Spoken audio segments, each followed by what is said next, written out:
নমস্কার সবাইরে জানাই শুভ বৃহস্পতিবার। আজকে বৃহস্পতিবারে আমি এই যে পূজা দেওয়ার জন্য রেডি করলাম। বৃহস্পতিবারে খই বা চাল কলা দিয়ে ভোগ দেয়, আজকে আমি খই দিয়ে ভোগ দিলাম। এই যে লক্ষ্মী মারে তুলসী পাতা দিই না, হনুমানজিরে আর কৃষ্ণ ঠাকুরের এই যে তুলসী পাতা দিতেছি। এই যে এটা আমার নিত্য প্রতিদিনের কাজ। সকালবেলা উঠা ঠাকুর সেবা না দিয়ে আমার চাটা খেতে ভালোই লাগে না, তাই প্রত্যেক দিন প্রথম ঠাকুর সেবা দিয়া নেই।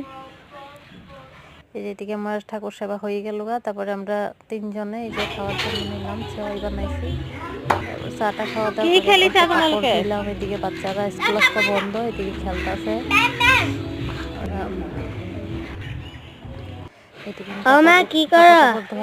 দুপুরে আয়োজন করতেছি। মোবাইল ক্যামেরা লই এসে মা কি করো জিজ্ঞেস করতেছে। এই যে আজকে বৃহস্পতিবার নিরামিষে রান্না করলাম।